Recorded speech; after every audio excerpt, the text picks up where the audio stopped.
When we're served more, we're likely to eat more. And if this happens regularly, we're likely to weigh more. Research consistently shows that when people are served larger portions, they eat more food.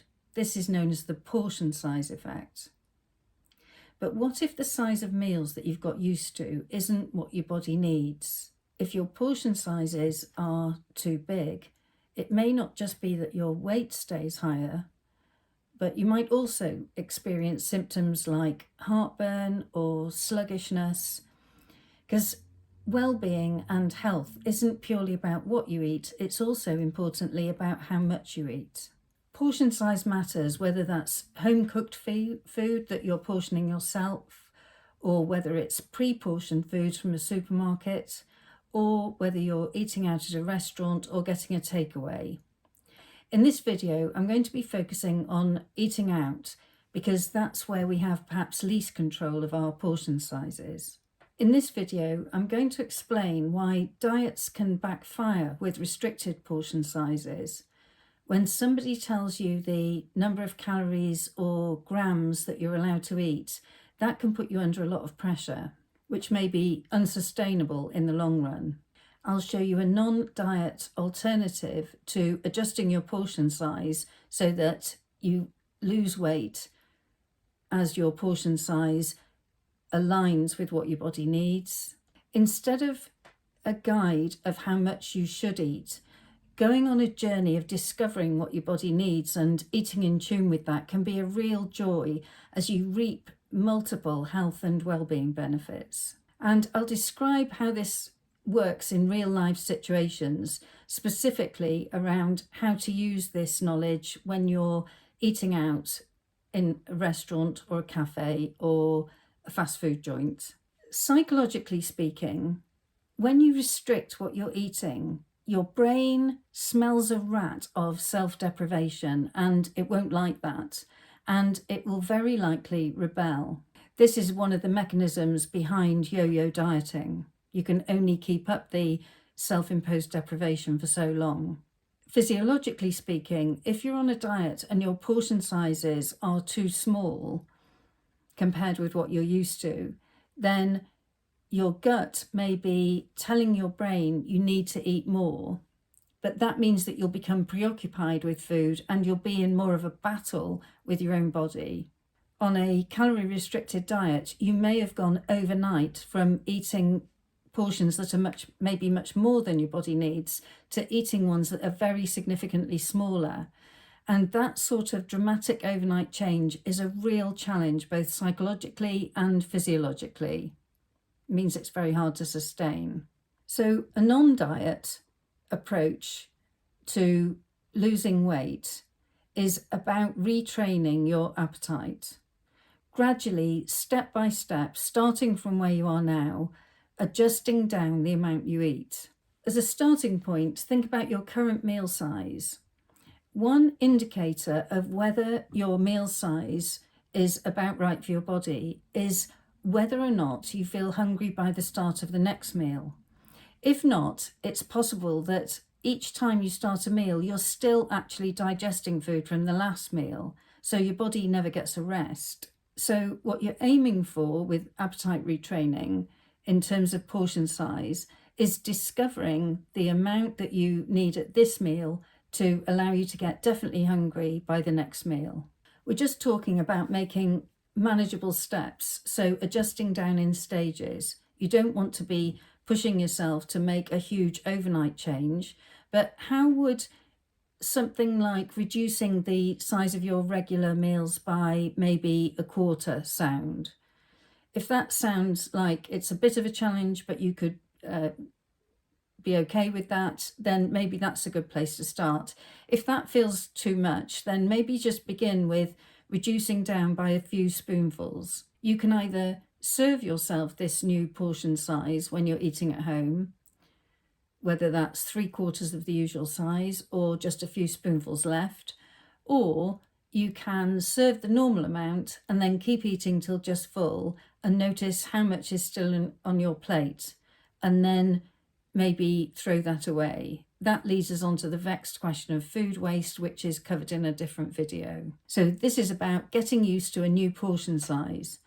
And note that what I'm suggesting here is that you're just making one step change. So if you've decided that you're going to reduce your usual meal size by a quarter, then you keep on with that new sort of 3/4 size repeatedly. You don't adjust down again, or at least you don't adjust down again until you're really very used to and very comfortable with that new meal size, and you see how it feels and whether that is sustaining your health and well-being and maybe helping you to achieve weight loss. So you don't keep making adjustments at every meal. You make one adjustment and then you stick to that day in, day out until it becomes second nature.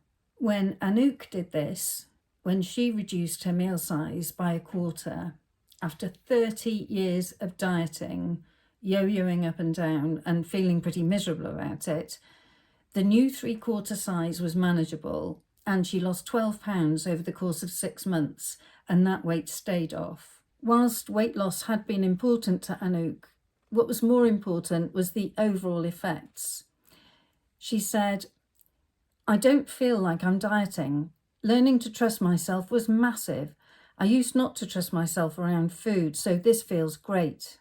So let's look at what happens when we're eating out if we're getting used to a new portion size that actually suits our appetite and our physiology. Okay, so here's a real life example. Well, a real life example in my dreams, this one. This is me going out for dinner with Marcus Rashford, the footballer. Imagine Marcus and I both fancy the same dish. We both order the same pasta dish. Marcus is a 26-year-old elite sportsman, whereas I'm a 64-year-old woman with a very sedentary job. But being a restaurant, we're obviously served the same amount. We ordered the same thing, so the same amount is served. But although we're served the same amount, this means very different things to our appetites and to our bodies. Marcus is probably going to have to order extra sides and maybe additional courses to deal with his metabolism and his appetite. Whereas if I'm served a restaurant main course pasta dish, the chances are that's going to be considerably more than I need. So I'm going to have to think of a way to reduce how much I eat of it. So this example really underlines the dilemma we've got when we're eating a standard size serving, whether it's a restaurant, whether it's a fast food joint, whether it's a takeaway. And so I've got a couple of tips that are very, very practical things. They're very straightforward, but they can be useful in adjusting what you order to what you actually need. The first thing is just to remember this Marcus Rashford analogy or idea, which is that your appetite is probably going to be different from the people that you're eating with, maybe slightly, maybe considerably. So the amount that you each need varies. So if you don't need all that much food, then maybe consider ordering a kid size portion of what it is that you fancy, if that's available, or maybe have a starter instead of a main, or a couple of side dishes. Something that makes it easier for you to be served something that's much more closely lined with your appetite. Another possibility is if what you really fancy is only available as a main course and that's much bigger than you need, you could take along a takeaway box and put what you know you won't need into that takeaway box and take it with you. Or you could ask the restaurant for a takeaway box, and nowadays very often they will provide one. And the third thing is that remembering that when you eat more than you need, you're forcing your body to digest and store stuff that it really doesn't need. Claire found this particularly helpful as a way to remembering when she was eating out that offending the chef became less of a worry to her than being kind to her own body. So in the past, she would eat up whatever she would serve. And in fact, she ate up her kids' leftovers in a restaurant because she was worried that whoever had cooked it might feel that it wasn't appreciated. But what she came to feel was more of a priority was looking after her own body with kindness. You might also find that it helps to remember that because of taste-specific satiety, which I talk about in another video, the link to that is below in the notes. This means that as you keep eating the same dish, your taste sensitivity decreases.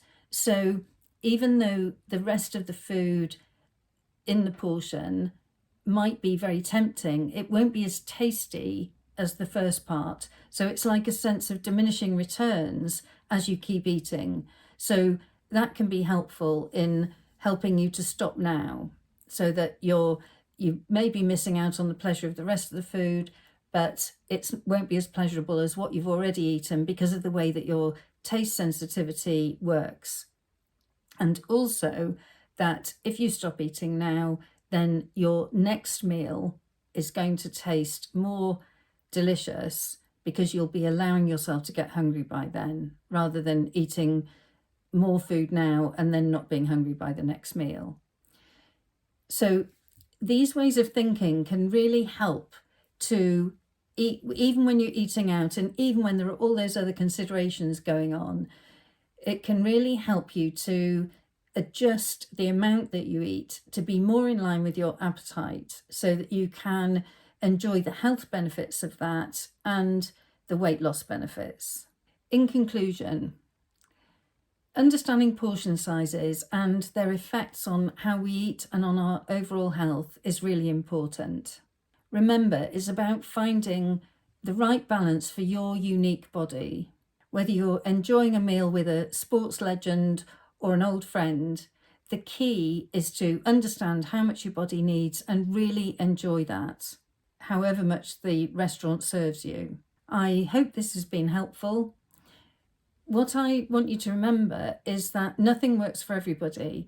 And if you struggle to reduce your portion sizes, then it may be that your appetite hormones are driving overeating, in which case it's important to talk to your doctor about a physical basis for overeating, which could be treated. Please remember to like and share this video and subscribe to my YouTube channel. And have a look at my next video where I share more insights from psychology on eating, appetite and weight loss.